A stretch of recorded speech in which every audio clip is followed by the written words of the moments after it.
हरे कृष्णा हरे कृष्णा।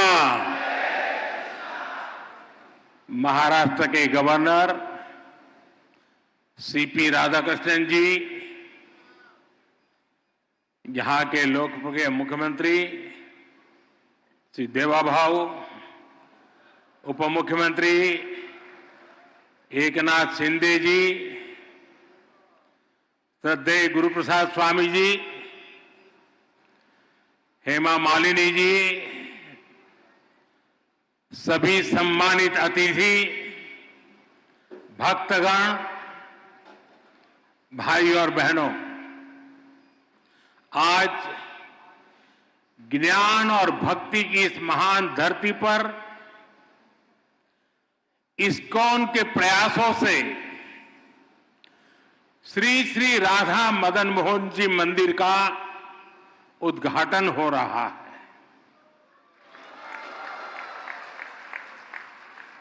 मेरा सौभाग्य है कि मुझे ऐसे अलौकिक अनुष्ठान में अपनी भूमिका निभाने का पुण्य प्राप्त हुआ है।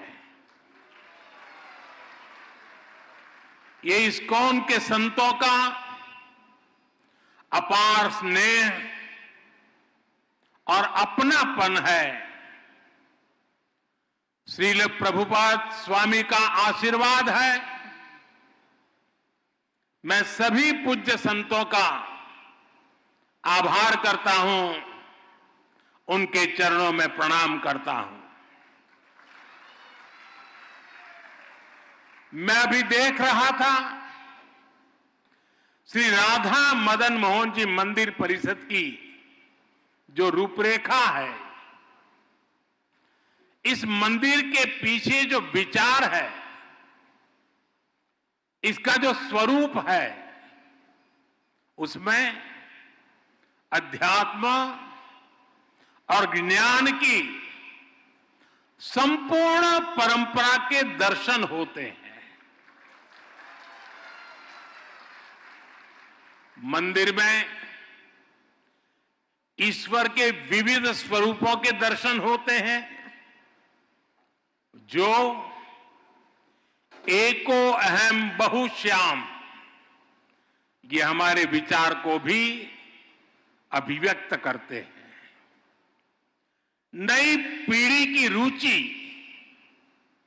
और आकर्षण के अनुरूप यहां रामायण, महाभारत, उसको समेटे हुए उस पर आधारित म्यूजियम भी बनाया जा रहा है।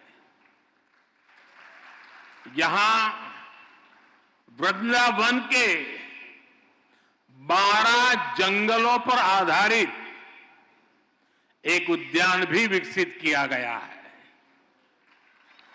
मुझे विश्वास है ये मंदिर परिसर आस्था के साथ साथ भारत की चेतना को भी समृद्ध करने का एक पुण्य केंद्र बनेगा। मैं इस पुनीत कार्य के लिए इस्कॉन के सभी संतों और सदस्यों को और महाराष्ट्र के लोगों को बहुत बहुत बधाई देता हूं। साथियों, आज इस मौके पर मुझे परम श्रद्धेय गोपाल कृष्ण गोस्वामी महाराज का भावुक स्मरण भी हो रहा है। इस प्रोजेक्ट में उनका विजन जुड़ा हुआ है। भगवान श्री कृष्ण के प्रति उनकी अगाध भक्ति का आशीर्वाद जुड़ा हुआ है। आज वो भौतिक शरीर से भले ही यहां न हो, लेकिन उनकी आध्यात्मिक उपस्थिति हम सब महसूस कर रहे हैं। मेरे जीवन में तो उनके स्नेह का, उनकी स्मृतियां का एक अलग ही स्थान है। उन्होंने जब विश्व की सबसे बड़ी गीता का लोकार्पण करवाया तो उसके लिए मुझे आमंत्रित किया और मुझे भी वो पुण्य प्रसाद मिला। श्रील प्रभुपाद जी की 125वीं जन्म जयंती के अवसर पर भी मुझे उनका सानिध्य प्राप्त हुआ था। मुझे संतोष है कि आज मैं उनके एक और सपने को पूरा होते देख रहा हूं, उसका साक्षी बन रहा हूं। साथियों, दुनिया भर में फैले इस्कॉन के अनुयायी भगवान श्री कृष्ण की भक्ति के डोर से बंधे हैं। उन सबको एक दूसरे से कनेक्ट रखने वाला एक और सूत्र है जो 24 घंटे हर भक्त को दिशा दिखाता रहता है। ये श्रील प्रभुपाद स्वामी के विचारों का सूत्र।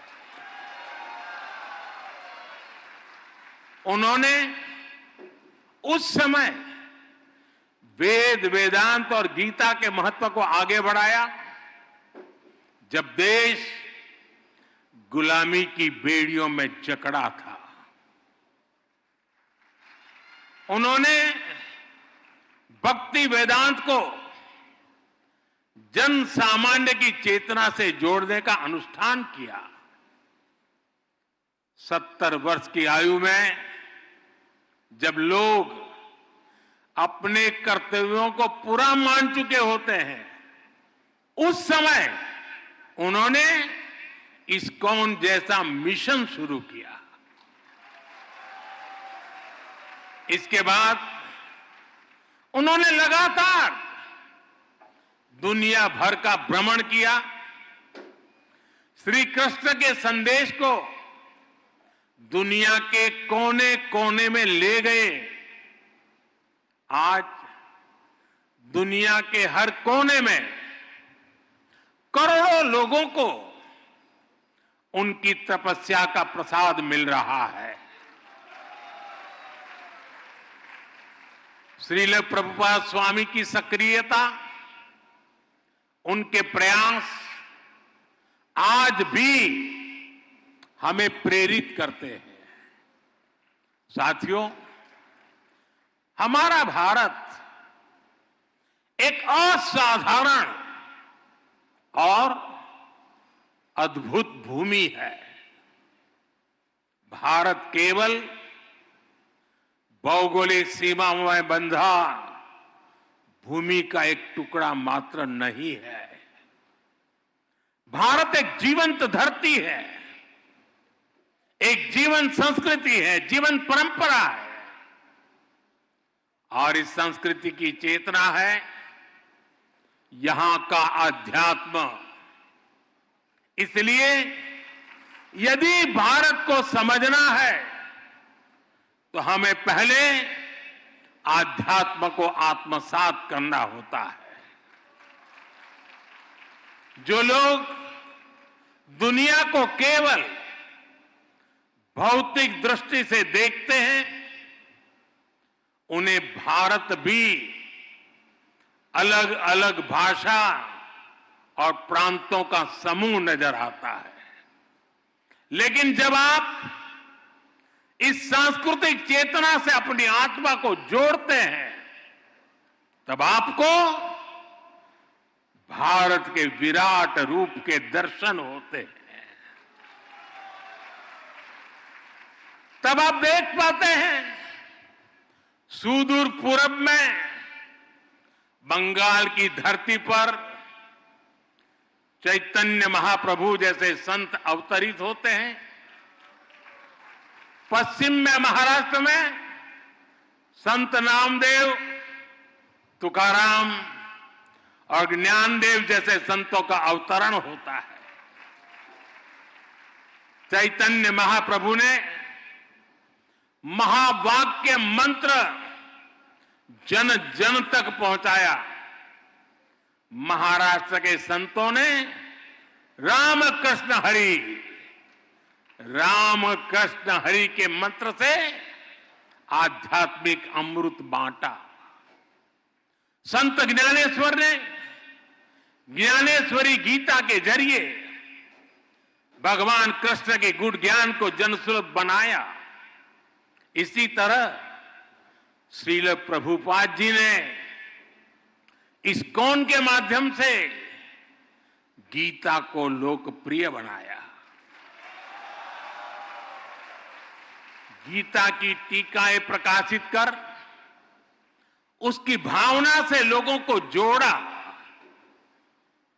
अलग अलग स्थानों पर जन्मे ये सभी संत अपने अपने तरीके से कृष्ण भक्ति की धारा को गति देते रहे हैं। इन संतों के जन्म काल में वर्षों का अंतर है।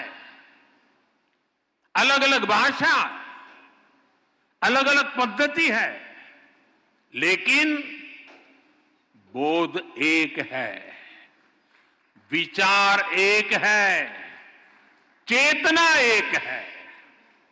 सभी ने भक्ति के प्रकाश से समाज में नए प्राण फूके, उसे नई दिशा दी, अविरत ऊर्जा दी।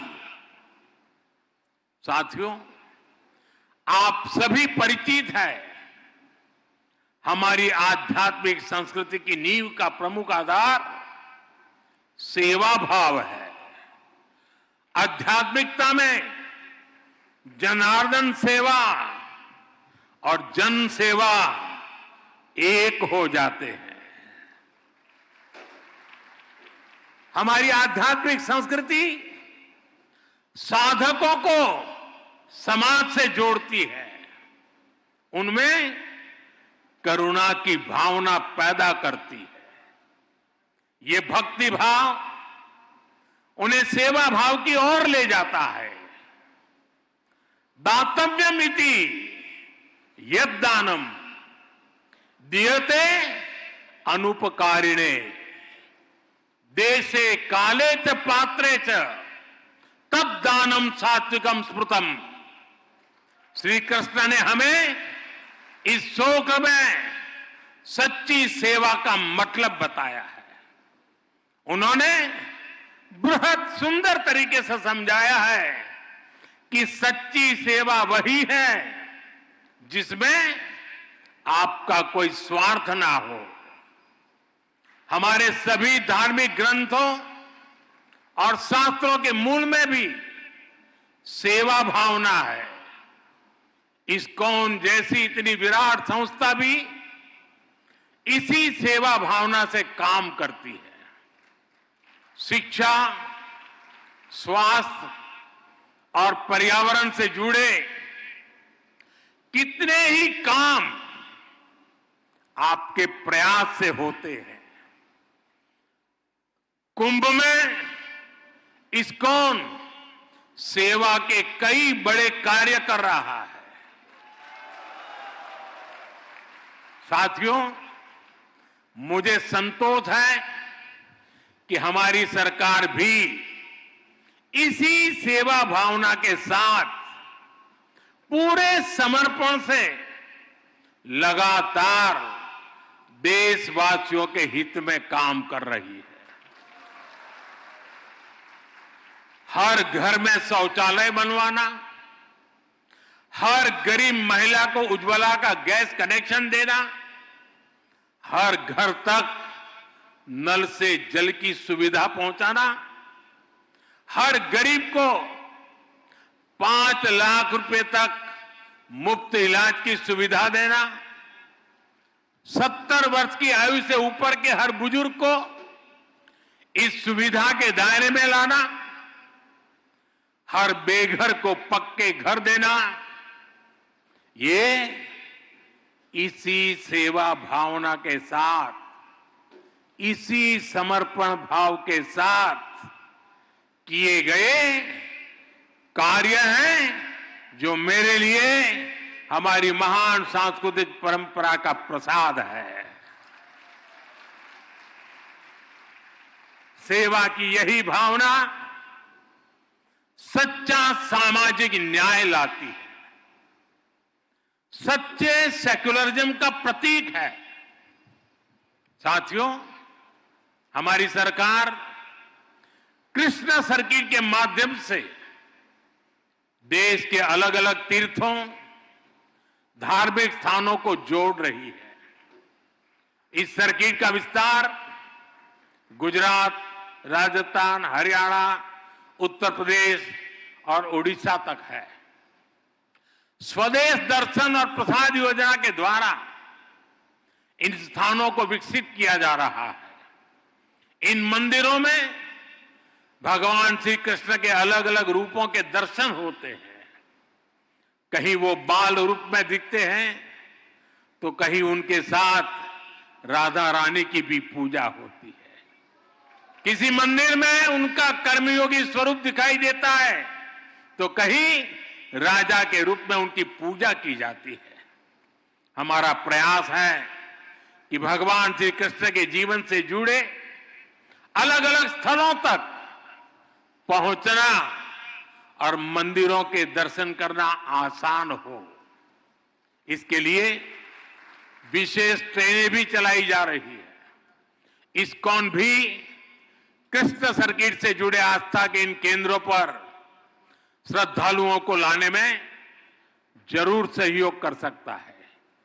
मेरा आपसे आग्रह है कि आप अपने सेंटर से जुड़ने वाले सभी भक्तों को भारत में कम से कम 5 ऐसे स्थानों पर जरूर भेजें। साथियों, पिछले 1 दशक में देश में विकास और विरासत को एक साथ गति मिली है। विरासत से विकास के इस मिशन को इस्कॉन जैसी संस्थाओं का महत्वपूर्ण सहयोग मिल रहा है।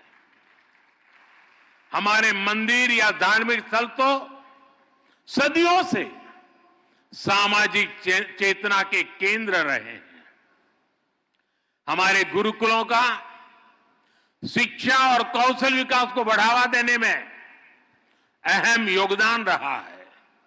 इस्कॉन भी अपने कार्यक्रमों के जरिए युवाओं को प्रेरित करता है कि वो अध्यात्म को अपने जीवन का हिस्सा बनाए और अपनी परंपरा पर चलते हुए इस्कॉन के युवा साधक कैसे आधुनिक टेक्नोलॉजी को आत्मसात करते हैं, ये देखना और अद्भुत होता है।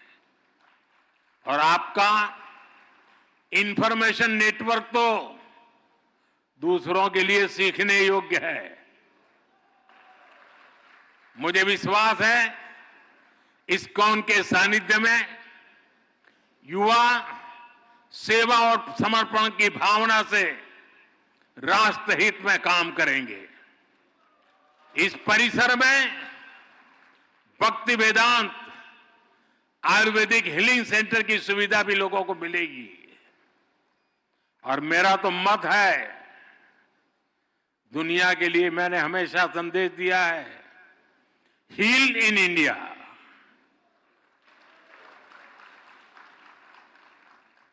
शुश्रूषा के लिए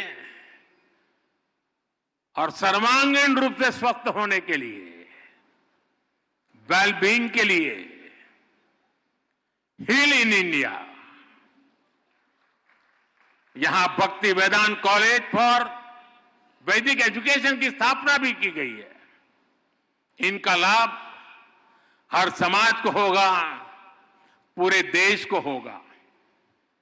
साथियों, हम सब देख रहे हैं कि वर्तमान समाज जितना आधुनिक हो रहा है उतनी ही उसे संवेदनशीलता की भी जरूरत है।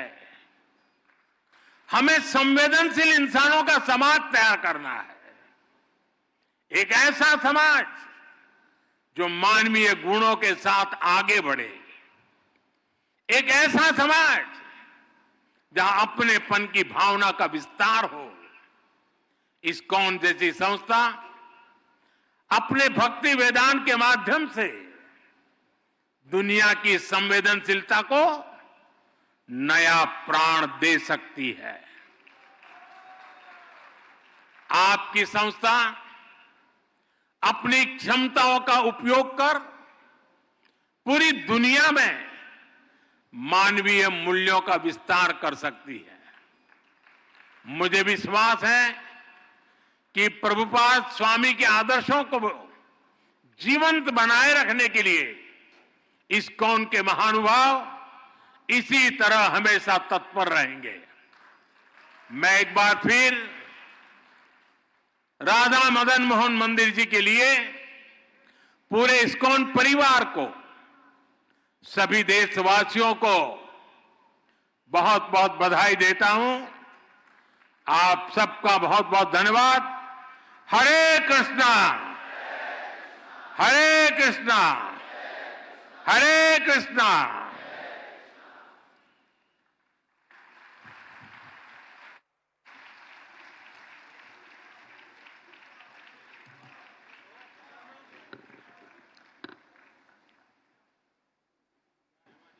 बहुत बहुत धन्यवाद माननीय प्रधानमंत्री जी का।